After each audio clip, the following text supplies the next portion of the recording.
আমি যে কথা বলতে চাই বাজান, গভীর মনোযোগ দিয়ে কথাগুলো শ্রবণ করেন। নবীজির ওপরে কোন সময় কোন প্রেক্ষাপটে আল্লাহ রাব্বুল আলামিন এই সূরাটি নাজিল করেছেন, নাজিলের প্রেক্ষাপটটা কেমন ছিল শোনেন গভীর মনোযোগ দিয়া। নবীর প্রিয় সাহাবী হযরতে আনাস রাদিয়াল্লাহু তাআলা আনহু বলেন, নবীজি কাবার হাতিমে হালান দিয়া বসা, আমি তাকায় দেখি নবীজির মনটা ভীষণ খারাপ, মুখটা মলিন, চোখের কোনা দিয়ে অশ্রু ঝরতেছে। হযরতে আনাস ডেকে বলেন, কিছুটা সময় অতিবাহিত হয়ে যাওয়ার পরে আমি তাকায়া দেখি আমার নবীজি মুস্কি মুস্কি হাসতেছেন। বলুন সুবহানাল্লাহ। হযরতে আনাস ডেকে বলেন, নবী গো, এই মাত্র দেখলাম মনটা খারাপ, মুখটা মলিন, চোখের কোনা দিয়ে অশ্রু ঝরতেছে, আবার কেনই বা মুস্কি মুস্কি হাসেন? আমার নবী কেন কাঁদেন, কেন হাসেন? এর পেছনে রহস্য আছে না নাই? নবীজির কান্না করার কারণ হলো নবীজির কলিজার টুকরা ছেলে সন্তানগুলো জন্ম নেয় আর একে একে ছেলে সন্তানগুলো মারা যায়। আবুল কাসেম মারা যায়, আবু তাহের মারা যায়, ইব্রাহিম মারা যায়। বাবা হিসাবে নবীর মনেও কষ্ট লাগে কিনা? ছেলেগুলো জন্ম নেয় আর একে একে মারা যায়, এই জন্য নবীজির মনটা ভীষণ খারাপ। অন্যদিকে নবীজির কাছের চাচা নাম হলো আবু লাহাব, দেখে বলে, ভাতিজা, তোমার বংশে বাতি জ্বালানো কেউ থাকলো না, তুমি একটা লেজ কাটা, তুমি একটা নির্বংশ, তুমি একটা হাত করে জোরে কন্যা উযুবিল্লাহ। আপনারাই বলুন বাজান, আল্লাহ না করুক আপনার আমার সন্তান যদি মারা যায়, কাছের আত্মীয় স্বজনদের উচিত বিপদের দিনে সান্ত্বনা দেওয়া। বাবা তুমি সবর করো, ধৈর্য ধারণ করো, জীবন মৃত্যুর মালিক আল্লাহ। আল্লাহ সন্তান দিয়েছে, আল্লাহ নিয়েছে, মন খারাপ করো না। আল্লাহ যদি চায় বছর না ঘুরতে আবারও তোমাদের ঘর আলোকিত করে সন্তান দিতে পারেন, তিনি কে? তাহলে কাছের মানুষদের উচিত বিপদের দিনে সান্ত্বনা দেওয়া। কিন্তু নবীর চাচা আবু লাহাব এতটাই খারাপ, সান্ত্বনা দেওয়া তো দূরের কথা, ডেকে বলে, ভাতিজা, তুমি একটা লেজ কাটা, তুমি একটা নির্বংশ, তুমি একটা হাট করে জোরে কন্যা উযুবিল্লাহ। যদিও রসুলের চারটি কন্যা সন্তান জীবিত ছিল, কিন্তু ছেলেগুলো জন্ম নেয় আর এক একে ছেলে সন্তানগুলো মারা যায়। ও সাতক্ষীরার মুসলমান ভাইয়েরা, এই পৃথিবীর জমিনে অসংখ্য নবী রাসূলদের আগমন ঘটেছে। আল্লাহ রাব্বুল আলামিন তাদেরকেও সন্তান দান করেছিলেন, কিন্তু তাদের সন্তানগুলো প্রাপ্ত বয়স পর্যন্ত, যৌবন পর্যন্ত পৃথিবীর জমিনে জীবিত ছিল। কিন্তু নবীজির একটা ছেলে সন্তানও কেন প্রাপ্ত বয়স পর্যন্ত, যৌবন পর্যন্ত পৃথিবীর জমিনে জীবিত থাকলো না? এর পেছনে কারণ আছে না না? নবীজির ছেলে সন্তানগুলো শিশুকালে বিদায় নেওয়ার পেছনে কারণ আছে তিনটি। জোরে বলেন কয়টি? আরো জোরে। কি সেই তিনটি কারণ? নবীর উম্মত হিসেবে জানতে মনে চায় না, আল্লাহ তাআলা কেন নবীজির একটা ছেলে সন্তানকেও পৃথিবীর জমিনে জীবিত রাখলেন না? সবাইকে আল্লাহ তাআলা কেন শিশুকালে উঠায় নিলেন? এর পেছনে যে তিনটি রহস্য আছে, তিনটি কারণ আছে। কারা কারা শুনতে চান দুই হাত তুলে আল্লাহকে দেখান। লিল্লাহে তাকবীর। একটা আওয়াজ দেন তো পুরুষের মতো, লিল্লাহে তাকবীর। হাত নামান আমার সোনা ভাইয়েরা। কি সেই তিনটি কারণ যদি আমি বলতে চাই, 3 নাম্বার আয়াতের আলোচনা করা লাগবে। আমি কি 1 নাম্বার আয়াত বাদ দিয়ে 3 নাম্বারে যাব, নাকি আস্তে আস্তে শুরু করা যাক? ধৈর্য আছে তো ইনশাআল্লাহ? সম্মানিত ভাইয়েরা আমার, গভীর মনোযোগ দিয়ে কথাগুলো শুনবেন। একে তো সন্তান হারানোর ব্যথা, আপন মানুষদের সমালোচনা, অন্যদিকে সাহাবা ইকরাম যারা ইসলাম ধর্ম গ্রহণ করে, কাফের বেঈমানরা তাদের উপর নির্যাতন জুলুমের স্টিম রোলার চালায়। হযরতে বেলাল তখনও কালেমা পড়ে মুসলমান হন নাই। নবীজি রাতের বেলায় দারুল আরকামে বসা, হযরতে বেলাল নবীজির দরবারে উপস্থিত হয়ে গেলেন।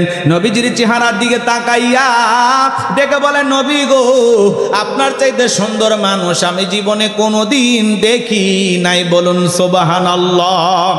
আপনার আমার নবী কতটা সুন্দর ছিলেন জানেন? নবীজির প্রিয় সাহাবী হযরতে জাবের রাদিয়াল্লাহু তাআলা আনহু বলেন, পূর্ণিমার রাত আমি রসুলের বাড়িতে গিয়েছিলাম। সেদিন দেখেছিলাম চাঁদ উদয় হয়েছে 2টা, একটা চাঁদ আসমানে আর একটা চাঁদ জমিনে। হযরতে জাবের বলেন, আমি একবার আকাশের পূর্ণিমার চাঁদের দিকে তাকাই, আর একবার নবীজির চেহারার দিকে তাকাই। ওই আকাশের পূর্ণিমার চাঁদের চাইতেও আমার নবীকে আমার কাছে বেশি সুন্দর মনে হয়। বলুন সুবহানাল্লাহ। আপনার আমার নবী কতটা সুন্দর ছিলেন জানেন? আম্মা জান আয়েশা ডেকে বলেন, মিশরের নারীরা ইউসুফ আলাইহিস সালামের চেহারার দিকে তাকাইয়া ফলকার থেকে আঙ্গুল কেটে ফেলে দিয়েছিল। ওরা যদি একবার আমার নবীর চেহারার দিকে তাকাইতো, শুধুমাত্র আঙ্গুল নয়, আঙ্গুল কাটতে কাটতে, হাত কাটতে কাটতে কখন যে নিজের কলিজা কেটে দোফা করে দিত, মুহূর্তের বছরের জন্য টের পাইতো না। আপনার আমার নবী এতটাই সুন্দর, বলুন সুবহানাল্লাহ। আম্মা জান আয়েশা ডেকে বলেন, দুনিয়ার মানুষ, তোমাদের একটা সূর্য আছে, আমি আয়েশার একটা সূর্য আছে। তোমাদের সূর্য উদয় হয় দিনের বেলায়, আর আমি আয়েশার সূর্য উদয় হয় রাতের বেলায়। আম্মা জান আয়েশা একদিন রাতের বেলায় সেলাইয়ের কাজ করতেছিলেন, হঠাৎ করে হাত থেকে সুইটা পড়ে গেল। বাতিতে কোনো তেল ছিল না, বাতি জ্বালাইতে পারলেন না, অপেক্ষায় বৈশা থাকলেন। নবী যখন এশার সালাত আদায় করার পরে সর্বপ্রথম ঘরের ভিতরে প্রবেশ করে নবীজি আম্মা জান আয়েশাকে সালাম দিলেন। নবী ঘরে ঢুকে স্ত্রীকে কি দিলেন? একটু জোরে বলেন। আপনি আমি যখন বাড়িতে প্রবেশ করি, বলেন তো নবীর উম্মত হিসেবে এই আমল আপনার আমার ঘরেও চালু থাকার দরকার আছে না নাই? বাড়িতে যাই স্ত্রীকে সালাম দিবেন, আসসালামু আলাইকুম রহিমা, কেমন আছো সোনা? ঘরের দরজাটা খোলো না, আমি তোমার লিটনের বাপ, তোমার দিওয়ানা। বউ খুশি হয়ে দরজা খুলে দেবে, কথা বলেন ঠিক কি না? কিন্তু আপনার আমার ব্যবহার এত মিষ্টি না। ঘরে দরজা চিৎকার মেরে ডাক দেয়, এ রুবেলের মা, এ দরজা খোল, বেশি দেরি হলে দরজা ভাঙ্গে ফেলে দিয়া তোর পিঠের ওপর কি যে হবি রে। ভিতর থেকে বউ বলে একটা স্বামী না, সেখানে আজরাইল আছে না? না হয় সব রাগ বাড়ির দুয়ারে যা ডাকে। এরকম লোক আছে না নাই ভাই? আচ্ছা, সাতক্ষীরের মানুষকে আমার কথা বোঝে? আমার কথা কি, ভাষা কি বুঝতে কষ্ট হচ্ছে? বিরক্ত হচ্ছেন না তো? একটু তাকবীর দেন, লিল্লাহে তাকবীর। স্ত্রীকে সালাম দিবেন, সালাম আছে যেখানে শান্তি আছে। বড় বড় ঝামেলা একটা সালামের মাধ্যমে সমাধান হয় না?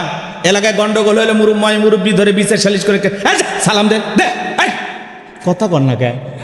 একটা সালাম দিয়ে অনেক বড় ঝামেলা মিটিয়ে যায়। সূরা তাওবার এদিক খেয়াল করেন, সূরা নূরের ভিতরে আল্লাহ পাক জানিয়ে দিয়েছেন, এক মুমিন আর এক মুমিনের গৃহে প্রবেশ করতে হলে, কারো বাড়িতে যদি প্রবেশ করতে চান, সালাম দিয়া অনুমতি নিয়ে প্রবেশ করতে হবে। কথা বলে ঠিক না? তাহলে সালাম দিয়া অনুমতি নিয়ে ঢোকা লাগবে। আর আপনি সালাম না দিয়ে বাসা কয়ে বাড়ির মধ্যে ঢুকে যান, বাসার বইয়ের অন্য ঠিক নাই, ওর মা কি করতেছে, ওর বোন কি করতেছে, এক নজরে সিসি ক্যামেরা সব দেখা শেষ, আছে না নয়? কারো বাড়িতে ঢুকতে হলে সালাম দিয়া অনুমতি নিয়ে ঢোকা লাগবে। কথা কয় না? কথা কয় না? খালি নিজের বাড়িতে সালাম দিবেন, অন্যের বাড়িতে গেলে সালাম দেওয়ার দরকার নাই। মনে যেন থাকে, খালি ওয়াজ শুনলেন না, আমল করবেন। তাহলে সালাম আছে যেখানে শান্তি আছে, স্ত্রীকে সালাম দিবেন। লোকজন যদি আশেপাশে না থাকে, বইয়ের হাত ধরে মুসাফা করবেন। এই যুবক, কার হাত? এরা কথা বলে না, এরা এতিম নাকি? এই যুবকে, তোমাদের বউ নাই? কথা কয় না? বউ আছে নাকি এতিম তোমরা? বউ আছে? তাহলে আমি কি বলতেছি, কার হাত ধরে মুসাফা করবা? বইয়ের হাত। পাশের বাড়ি ভাবির হাত না ধরলে ঝাঁটা দিয়ে পিটাবে। বইয়ের হাত ধরে মুসাফা করবেন। একেবারে যদি ময়দান ফাঁকা থাকে, কোলাকুলিও সেরে নেবেন। কথা কয় না? কথা। আচ্ছা, স্ত্রীর সাথে কোলাকুলি করা কি হারাম নাকি? তাই বলে বাচ্চা কাচ্চার সামনে চাপে ধরেন না। হ্যাঁ, সন্তান যখন শিশু থাকবে, ছোট থাকবে, কিচ্ছু বোঝে না, কথা বলা শিখিনি, ওই সময় সন্তানের সামনেও বউকে আদর করা জায়েজ আছে। কিন্তু সন্তান যখন কথা বলা শিখবে, কিচ্ছু বুঝুক আর না বুঝুক, বাহিরে যায় যদি আপনার এই কোনো কিছু দেখে ফেলে দেয়, ও বাহিরে যা বলে দিবে, আব্বা তাই মাক চেপে ধরছে। অতএব লজ্জায় পড়ে যাবেন। সন্তানের সামনে সাবধান। বাড়ি এদিক খেয়াল করেন, কেউ না থাকলে কোলাকুলি করুন। কথা কয় না কেন? পাড়া প্রতিবেশী সব তাকে আছে, সবার সামনে কোলাকুলি। এখন তো বিয়ে মানে ফ্যাশন, নাটক, ভিডিও শুটিং। কথা কয় না? হ্যাঁ, ক্যামেরা ভাড়া করে ছেলে কেমনে গোসল করে, মেয়ে কেমনে গোসল করে, হলুদ কেমনে মাখায়, কথা ঠিক নাই। তারপরে বিয়ে বাড়ির লোকজন কেমনে খাইতেছে, কেমনে রান্না হইতেছে, সব ভিডিও ধারণ। এমনকি বাসর ঘরে কেমনে ফুল দিচ্ছে, কেমনে মালা বদল, কেমনে মিষ্টি খাচ্ছে, মেয়েরে কেমনে জড়ায় ধরতেছে, আর নিচে নামলাম না। এরকম আছে না নাই? হ্যাঁ, আজকাল বিয়েও ভাইরাল হয়। আমাদের প্রিয় ভাই সাদিক কায়েম বিয়ে করছে, শোনেন নাই? ঢাকা বিশ্ববিদ্যালয়ের কি ভিপি বিয়ে করেন নাই? ভাইরাল হয়ে গেছে বিয়ে। অনেকে আবার খেপছে, বিয়ে করবে করুক। হ্যাঁ, মেয়েরা আবার আন্দোলন করতেছে। এইভাবে আমাদেরকে এতিম বানায়া সাদিক কায়েম বিয়ে করলো। কথা বোঝেন নাই? এই বিয়ে একটা ভাইরাল বিয়ে। দেশ বিদেশের অনেক মানুষ এই বিবাহেতে অংশগ্রহণ করছে। কথা বোঝেন নাই? তো সাদিক কায়েম বিয়ে করছে, অনেকে বলতেছে মানি না, মানবো না। এইভাবে আমাদেরকে ফাঁকি দিয়ে সাদিক কায়েম বিয়ে করলো, বোঝেন নাই? গতকালকে বিয়ে করছে, আজকে অফিস শুরু করছে, তার যে কার্যালয়ে যে কাজ, সে কাজে অংশগ্রহণ করছে। চীনের লোকজনের সাথে মিটিং করছেন, গতকালকে বিয়ে হয়েছে আর আজকে মিটিং করতেছে। তা যারা কাজের কাজী, আসল কাজ যারা করে, তারা বিবাহ করলেও তাদের কাজ থেমে থাকে না, কথা বলে ঠিক কি না? এরা যে অলস না, এটা বোঝা যাচ্ছে। গতকালকে বিয়ে করছে, হাতের মেহেদির রঙই ওঠেনি, আর চীনের লোকজনের সাথে এসে মিটিং করতেছে। এ ভাই, কি হয়েছে? তোমাদেরও বিয়ে হবে, সাদিক কায়েম বিয়ে করছে, তোমাদেরও হবে, দোয়া করি। পোলাফান আবার বলতেছে, কি চাচা খেবেন না, বসেন, কথা হবে। রাগ করতেছেন নাকি আপনারা? হ্যাঁ, আমরা দোয়া করি আল্লাহ যেন এই নব দাম্পত্যের জীবনে স্বামী স্ত্রীর ভিতরে আদম হাওয়ার মতো ভালোবাসা আল্লাহ দান করেন। একটু জোরে বলেন না আমিন। জি, দোয়া করি। যুবকেরা যারা অবিবাহিত আছে, আল্লাহ যাতে তাদের বিবাহের ব্যবস্থা করে দেন, জোরে বলেন আমিন। একটু অপেক্ষা করেন বাজান, সামনের দিকে যায়। যুবক যারা আছো, মন খারাপ করো না, তোমাদের জন্য আলোচনা হবে। যুবকদের জন্য কিছু স্পেশাল আলোচনা মাথার মেমোরিতে সেভ করা আছে, সময় মতো ডাউনলোড দিয়ে শোনায় দেবো ইনশাআল্লাহ। মা বোন আছে না নাই? মা বোনদের জন্য আলোচনা করা লাগবে, না হলে মা বোনেরা মন খারাপ করবে। সাতক্ষীরার মা বোনের একটু অপেক্ষা করেন, আমি সামনের দিকে যাই। যে কথা বলতে চাচ্ছিলাম, তাহলে বাড়িতে যাই স্ত্রীকে সালাম দেবেন, পারবেন তো ইনশাআল্লাহ? আজকে দাম্পত্য জীবনে সুখ নাই, শান্তি নাই। সকালে বিয়ে করে সন্ধ্যায় তালাক দেয়, সন্ধ্যায় বিয়ে করে সকালে তালাক দেয়। যদি হয় শাশুড়ি তালাক, আরো তাড়াতাড়ি বউ তালাক, কথা বলেন ঠিক কিনা? আজকে দাম্পত্য জীবনে সুখ নাই, শান্তি নাই, কারণ কোরআন সুন্নাহ মোতাবেক আমাদের বিয়েগুলো হচ্ছে না, কথা বলেন ঠিক কিনা? বিয়েগুলো হয়ে গেছে এখন ফ্যাশন ফ্যাশন, কথা কয় না কেন? রাগ করতেছেন নাকি আপনারা? এজন্য মুসলমান কোরআন সুন্নাহ অনুযায়ী বাজান সুন্নতি তরিকা আমাদের বিবাহগুলো করার দরকার আছে না নাই? এ তরুণ যুবকেরা, তোমরা যদি দাম্পত্য জীবনে সুখ আর শান্তি পেতে চাও, স্লোগান একটাই, এদিক খেয়াল করেন। আপনি কি দাম্পত্য জীবনে সুখী হতে চান, সুখ আর শান্তি যদি পেতে চান, নবীজির 4টি সুন্নত প্রত্যেকটা নারী পুরুষকে তাদের দাম্পত্য জীবনে আমল করা লাগবে, কথা বলেন ঠিক কিনা? কয়টি সুন্নত? জোরে বলেন কয়টি? আরো জোরে বলেন কয়টি? এই 4টি সুন্নত কি কি? কারা কারা শুনবেন? 2 হাত তুলে আল্লাহকে দেখান, লিল্লাহি তাকবীর। হাত নামান আমার সোনা ভাইয়েরা। এই 4টি সুন্নত যদি আমি এখনই বলতে চাই, আলোচনা এলোমেলো হয়ে যাবে। একটু অপেক্ষা করেন, আমি যে কথা বলতে চাচ্ছিলাম। হঠাৎ করে যদি বউকে সালাম দিলেন, এদিক খেয়াল করেন, হঠাৎ করে বউকে সালাম দিলে বউ আবার মনে করতে পারে কারে সালাম দিলাম, তখন বলবেন বিবিরে তোরে সালাম দিলাম। তখন বলতে পারে আজকে আবার কোন হুজুরের মুরিদ নিয়ে বাড়িতে ঢুকলা, সেদিনই তো অমুকের কাছে কলা চুরি করলা, কথা বোঝেন নাই? বউ কিন্তু বোঝে স্বামীর ভাব ভাব হাফ সাপ সব বোঝে, কিন্তু এজন্য বুঝে শুনে কাজ করা লাগবে বাজান গো আমার। 2-4 দিন সালাম দিতে দিতে অভ্যাসে পরিণত হবে, তাহলে স্ত্রীকে সালাম দেব তো ইনশাআল্লাহ। আল্লাহ কবুল করেন, জোরে বলেন আমিন। আমি যে কথা বলতে চাচ্ছিলাম, আম্মা জান আয়েশা ডেকে বলেন, নবীজি যখন সালাম দিয়ে প্রবেশ করলেন, নবীজির চেহারার আলোতে সুইটা কই পড়ে আছে আমি পরিষ্কার দেখতে পেয়েছি। বলুন সুবহানাল্লাহ। পাইলে নিরালাই গো নবী, পাইলে নিরালাই, পাইলে নিরালাই গো নবী, পাইলে নিরালাই। 2 কদমে চুমু খাবো, 2 কদমে চুমু খাবো, চরণ ধুলি মাগবো গায়, পাইলে নিরালাই গো নবী, পাইলে নিরালাই। জোরে কোন মারহাবা। আমার ভাইয়ের, আমি যে কথা বলতে চাচ্ছিলাম লম্বা হয়ে যাবে বাজান। নবীর সম্মান মর্যাদা কত, সারাদিন সারা রাত আলোচনা করে শেষ হবে না। কেমন নবী পাইছি বাজান, যে নবী হ্যাঁ বললে তামাম পৃথিবীবাসীর জন্য আল্লাহ পাক হালালে পরিণত করে দেয়, যে নবী না বললে তামাম পৃথিবীর মানুষের জন্য আল্লাহ পাক হারামে পরিণত করে দেয়। আসমানের চাঁদের দিকে ইশারা করলে চাঁদ 2 টুকরো হয়ে যায়, জমিনে পা তুললে মাওলা পাকের আরশে আজিমে পৌঁছে যায়। একটু জোরে বলুন সুবহানাল্লাহ। কেমন নবী পাইছি বাজান, কেমন নবী পাইছি। আহারে, নবী যখন রাস্তা দিয়ে হেঁটে যেতেন, আসমানের মেঘ এসে নবীকে ছায়া প্রদান করতেন। নবী যখন ঘেমে যেতেন, আম্মা জানেরা নবীজির দেগের ঘামগুলো শিশির ভিতরে জমা রাখতেন। বিশেষ দিনে নবীজির দেগের ঘামগুলো সুগন্ধি হিসাবে ব্যবহার করা হতো। বলুন সুবহানাল্লাহ। নবীজি ওযু করলে ওযুর পানি দিয়ে সুগন্ধি বের হয়ে যায়। সুবহানাল্লাহ বলেন। নবীজি থুতু নিক্ষেপ করলে সেখান থেকেও সুগন্ধি বের হয়ে যায়। যেই খাবার 2-3 জন মানুষ খাবে, ওই খাবারে নবীজির হাতটা লেগে গেলে শত শত মানুষ খাবার খেয়েও যেমন খাবার তেমনি থাকতো। যে ছাগলের স্তনে দুধ নাই, নবী হাত লাগা দিলে দুধে পরিপূর্ণ হয়ে যায়। যেই নবীর চেহারার দিকে তাকাইলে পেটের ক্ষুধা নিবারণ হয়ে যাইতো। বলুন সুবহানাল্লাহ। নবীর সম্মান মর্যাদা নিয়ে কয়টা কথা বলবো বাজান। আজকে নবীর সম্মান মর্যাদা নিয়ে আলোচনা করলে আমরা বুঝি না। এক জায়গায় ওয়াজ করলাম, ভাই বলেন তো আমাদের নবীর নাম কি? বলে আব্দুল কাদের জেলানি।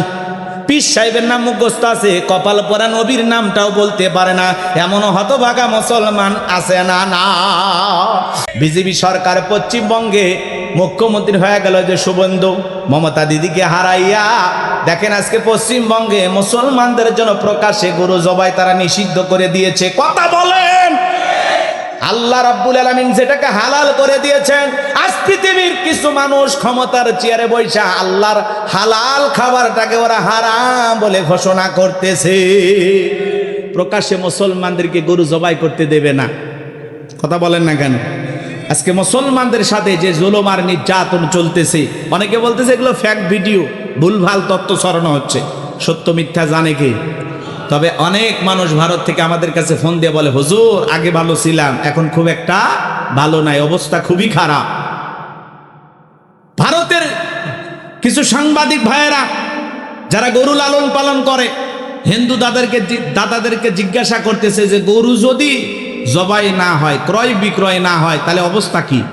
তাহলে মোদি আমাদের চাকরি দেখ, খাইতে দেখ, আমরা গরু লালন পালন করব না। কথা বোঝেন নাই? বিক্রি না হইলে গরু লালন পালন করে কোনো লাভ হবে? যেই গরুকে মা বলে ডাকে, মায়ের দুধ খা, কথা কর, গরু দুধ খায় না, খালি মুসলমানেরা গোস্ত খাইলে অপরাধ। আবার ওই গরুর চামড়া দিয়ে জুতো বানাইয়া পায়ে ব্যবহার করতেছে, তখন আর মায়ের অপমান হচ্ছে, এটা আর মনে থাকে না। কি মানুষ, জাতে মাতাল তালে ঠিক, কথা কর না কে? মুসলমান গরু জবাই করে খাইবে, অপরাধ। এই জন্য শুভেন্দুকে, ওই যে শুভেন্দু যাই হয়েছে না, নাম কি, ওর নাম বলা কঠিন, কথা কি বুঝছেন? ওরে দেখে বলতেছি যে শিখতে হলে থালাপতি বিজয়ের দিকে শেখো। এই বিজয় একটা তামিলুল কি, ওই জায়গার নাম কি, হ্যাঁ এই তামিলনাড়ু, এই জায়গার মুখ্যমন্ত্রী হইয়া দেখেন একজন সিনেমার নায়ক, সে মুখ্যমন্ত্রী হইয়া 717টা মদের দোকান বন্ধ করে দিছে। মারহাবা বলবেন না? আচ্ছা, নিশাদ্রব্য বন্ধ করা জায়েজ না হারাম? জায়েজ। এটা ভালো কাজ, এটা ভালো উদ্যোগ যে নিশার ভয়াল থাবা থেকে যুব সমাজ, তরুণ তরুণীদেরকে সে রক্ষা করেছে। সিনেমার নায়ক হয়ে এখন বাস্তবে আসল নায়ক হয়ে গেছে, মানুষের ভালোবাসা পাইতেছে। ক্ষমতায় বৈশাই বলেছে নারীদের নিরাপত্তা নিশ্চিত করতে হবে, এবং মসজিদের আশেপাশে, মন্দিরের আশেপাশে, শিক্ষা প্রতিষ্ঠানের আশেপাশে 717টি মদের বার আছে, এই মদের দোকানগুলো বন্ধ ঘোষণা করা হয়েছে। জোরে কোন মারহাবা। বাংলাদেশের মুসলমান শাসক ক্ষমতায় আজ পর্যন্ত এরকম শুনছেন যে অমুক জায়গায় মদের দোকান অমুক নেতা বন্ধ করছে? হ্যাঁ, চালু করবি, কথা কয় না কে? রাগ করতেছেন আপনারা? তাহলে বিজয় সাহেবকে ধন্যবাদ জানাই, নায়ক হয়ে আসল নায়কের ভূমিকা পালন করতেছে, মানুষের ভালোবাসা, আস্থা, বিশ্বাস অর্জন করেছে। এই সেই বিজয় নায়ক যে সর্বপ্রথম ভারতের বুকে দাঁড়িয়ে মোদিকে ফ্যাসিস্ট বলেছিল, স্বৈরাচার বলেছিল। কথা বলে ঠিক না? মোদির বিরুদ্ধে বক্তব্য দিয়েছিল সেই নেতা। সবাই বলতেছে আগামীর প্রধানমন্ত্রী হতে পারে নায়ক, কথা কয় না কে?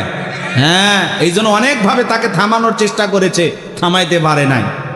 একজন মুসলিম নারী, তাদের মুসলিম লীগ দলের 3 জন এমপি এই বিজয়কে সমর্থন দিয়া 120 জন পার হয়ে গেছে। পরিশেষে সে মুখ্যমন্ত্রী হয়, শপথও নিছে নায়কের স্টাইলে। কথা কন ঠিক কিনা? তা আমরা দোয়া করি, সে হতে পারে অমুসলিম, হতে পারে খ্রিস্টান, হতে পারে হিন্দু, কিন্তু আমরা তার জন্য দোয়া করি, কারণ তিনি বলেছেন আমি যতদিন ক্ষমতায় থাকবো কোন মুসলমানের ওপরে একদিনের জন্য কাউকে নির্যাতন করতে দেব না। এদেশের সকল মানুষ নিরাপদে তার অধিকার নিয়ে বসবাস করবে, সেটা যেই ধর্মেরই হোক। বাপের বেটা কথা কান। আরে শুভেন্দু দাদা করছে এটা হিন্দু রাষ্ট্র, এখানে হিন্দুদের রাজত্ব চলবে। সালাও তোমরা গরু খাইলাম না 2 বছর পরে টের ভাইবা, কথা কান ঠিক কিনা?